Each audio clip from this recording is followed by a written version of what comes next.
Imagine if someone asks your opinion on whether marital rape should be criminalized in India or not.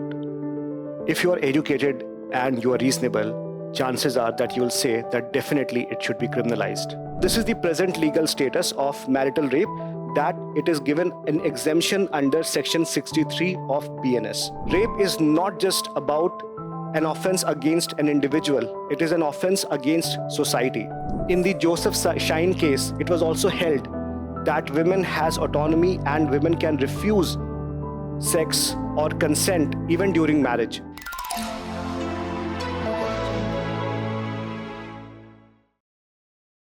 Imagine if someone asks your opinion on whether marital rape should be criminalized in India or not. If you are educated and you are reasonable, chances are that you will say that definitely it should be criminalized. But you'll be surprised to know that just like there are Indian variants of socialism, secularism, and lawn alignment, this matter is also something that requires nuanced analysis. So in today's video, we'll be discussing the legal status, the present legal status of marital rape in India. What are the reasons why we are calling for criminalization of marital rape in India, and what are the arguments against? But before that, let's also understand that this is a topic that is of very important for the perspective of UPSC, since it touches upon several domains of UPSC. From the perspective of GS Paper 1, it is important from the perspective of social empowerment and women empowerment. From the perspective of GS2, it is important as it has application in Indian polity and social justice. And from the perspective of GS Paper 4, it has implication and linkages with ethics and human interface. Now let us analyze section 63 of BNS. So first of all, what is section 63 of BNS?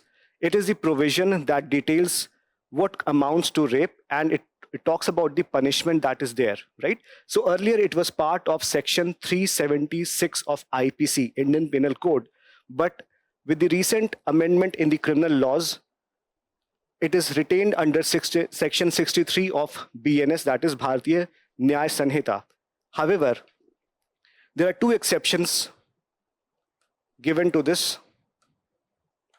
One exception, so there are two exceptions to rape.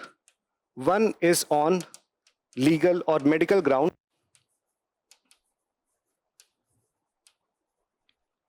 and second is under marital status. So when a husband volunteers or goes against or establishes sexual relationship with a wife, so this is the present legal status of marital rape, that it is given an exemption under section 63 of BNS. Now, why we are talking about this? Of course, it's a very serious and relevant matter, but recently, Congress MP Dr. Shashi Tharoor has introduced a private member's bill in the floor of the House that seeks to criminalize marital rape in India. And he has presented some of the key arguments that could help us understand why it should be criminalized offense. So let us take a look into some of the core arguments. So first argument is, and that is very important, that rape is not just about an offense against an individual, it is an offense against society, right? So it is also an offense that does not limit itself to physical aspect, but it goes beyond physical. It includes mental trauma, it also includes violation of spiritual aspects as well. Therefore, just because a woman is married doesn't mean that she should be treated on an equal or an unequal footing. Therefore, it violates Article 14 of the Constitution that talks about equality of status, equality and equal protection of law. Then, in the Joseph Shine case, it was also held that women has autonomy and women can refuse sex or consent even during marriage, which basically was also upheld in the K.S. Puttaswamy case. So under Article 21, women continues to enjoy privacy.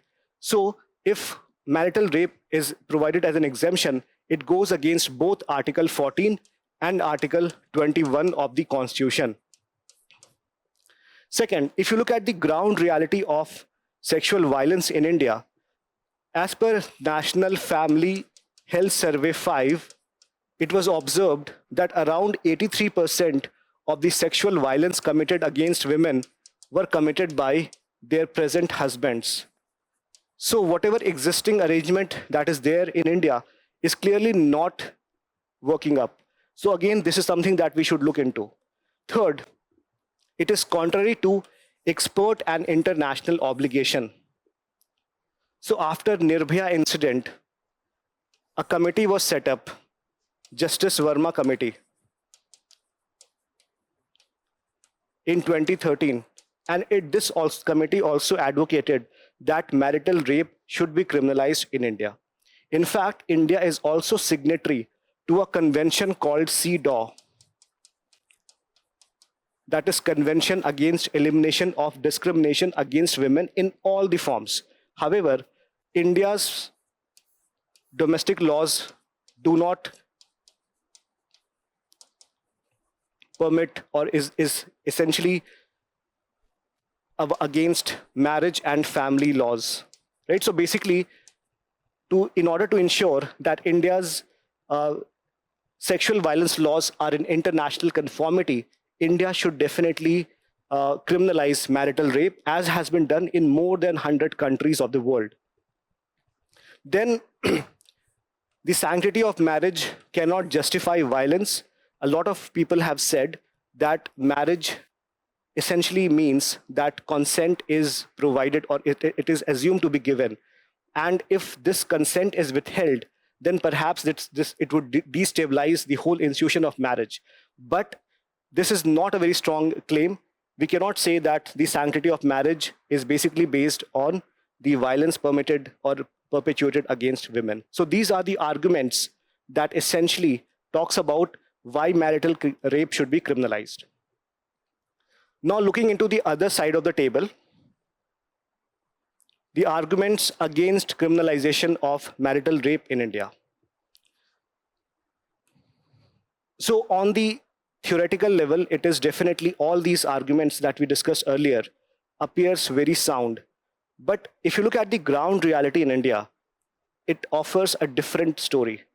So more often than not, we know that the criminal law system in India is prone to misuse.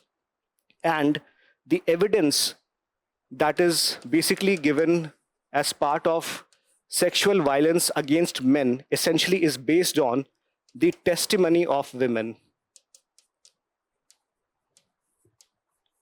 Now, it is prone to misuse definitely, as has been done in several other cases. And in some of the judgments, Supreme Court also mentioned that it is an act of legal terrorism.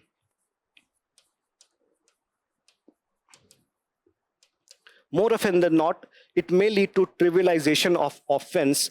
Because of this, some severe form of violence can escape the whole aspect of justice, right? So again, this is basically because of evidence issues and because of how it will be proved, or the way it will be proved is obtained, is going to be a very difficult thing to obtain in this case, right? So that is why it is going to be very difficult to implement on the ground level. Thirdly, as per the Government of India's position, India has already provisions or remedies under BNS, particularly Section 74, Section 75, 85, and 86 of BNS, plus Domestic Violence Act, Protection of Women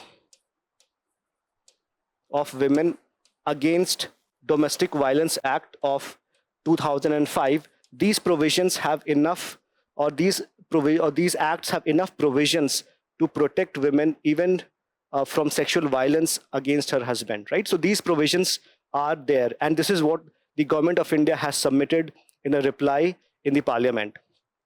So Section 74 essentially about consent that is obtained via fraud.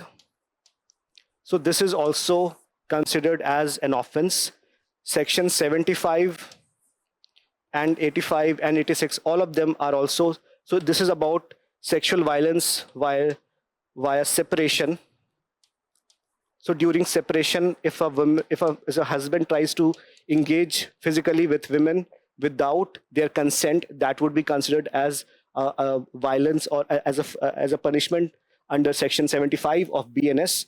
85 goes against sexual violence, and any sort of power imbalance can be clubbed under section 85 of BNS, while section 86 is very much similar to the erstwhile section 498 of IPC that calls for cruelty, which includes sexual cruelty. And then we have Domestic Violence Act, and under this, if a husband or if a man commits sexual violence against women, there are civil remedies available. But the civil remedies can also become, it's just one aspect, it can also become criminal in nature if the matter escalates, right? So these are the provisions that are provided as remedies and already under BNS and Domestic Violence Act. In fact, you can look at the reply given by Minister of State in the Ministry of Home Affairs with respect to criminalization of marital rape. The question asked was whether government plan to criminalize marital rape. Okay. And this question was asked on 11th December 2024. If so, the details, and if not, the reasons, right? So what is the reasons why the government will take a certain position? So what government has replied is that there is no proposal to criminalize sexual intercourse or sexual acts by man with his own wife, the wife not being under 18 years of age.